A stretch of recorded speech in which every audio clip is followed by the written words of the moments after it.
What's up guys, welcome back to the channel, and if you're new, welcome to my channel. If you guys saw in the last video, we had a little bit of a mishap with the FRS on the first start. I'll pick you guys up and kind of show you, let's get right into it.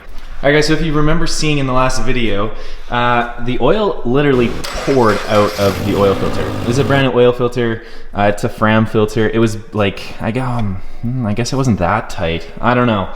Seems a little weird, but regardless of that, we picked up this OEM Toyota filter.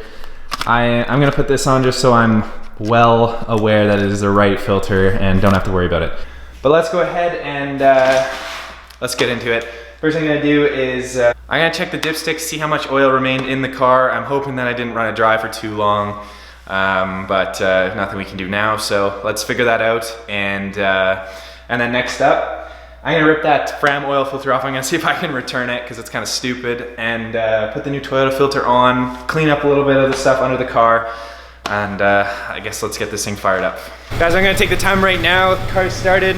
If you haven't clicked that subscribe button or the like button on any of these videos, do it, just do it. It doesn't cost you anything, and I really appreciate it. We're trying to get the channel to 1,000 subscribers in the next few months here.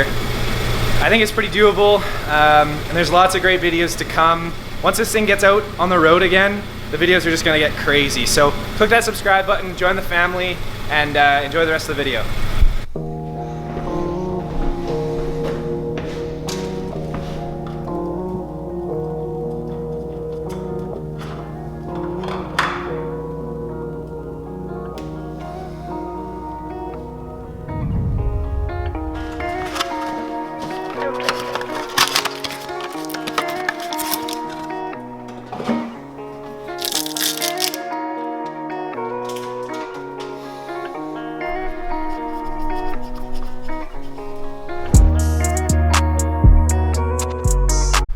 Alright guys, so oil filter's on, gonna add some oil now.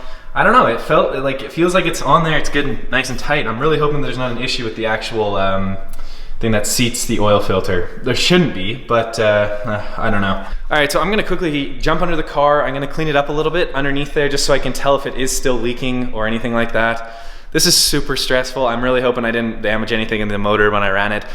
I looked back at the video and it only ran for as the oil was leaking out for about 35 seconds. So I'm really hoping that there's no damage, but like I said at the beginning, it is what it is at this point. If there's damage, there's damage. Let's do it.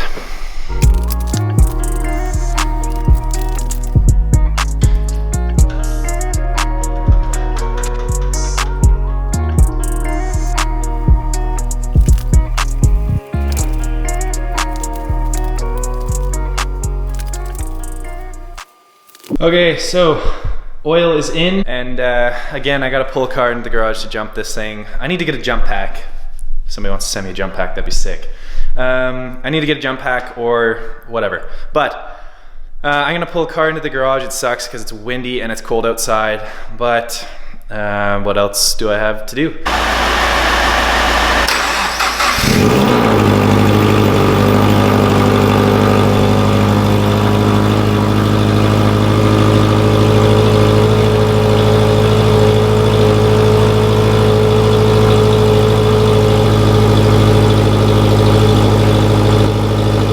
Super loud in here, but the car's on, the car's running, it's not leaking oil. That filter really screwed us, but I'm happy to see it's on, it's running, it's idling pretty decently, so we're looking good. It's smoking quite a bit as it's burning off the oil that's all over the downpipe and everything like that. I grabbed the fire extinguisher just in case, but so far so good. I think we're okay. Another thing I totally didn't notice, that wire is super close to the downpipe. Not really a fan of that, but what are you gonna do? I just killed the motor, and I'm gonna check the oil now, just make sure we're all good. I'm gonna start up and let it warm up for quite a bit. This one wire, I think that's a cam position sensor wire, is super close to the downpipe, and I'm not the biggest fan of that. So I gotta figure out something that we can do about that to heat wrap that or something like that, because the downpipe, just from starting it for like 3 minutes, is already pretty warm. The heat wrap obviously helps, but you know, it's inevitable. So something needs to be done about that. But the car sounds really good. The intake sound is like crazy. So I'll get you guys some exhaust notes and everything like that, but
alright guys, so this is pretty much the end of the video now. I'm gonna go ahead and say, long story short, don't buy FRAM filters. This is ridiculous. Like, if I were to have not noticed that there was oil pouring out of my car, I would have starved the engine of oil and we'd be into a full rebuild, which eventually, yeah, sure. But as I install a turbo kit to make 300 and something wheel horsepower, no thank you.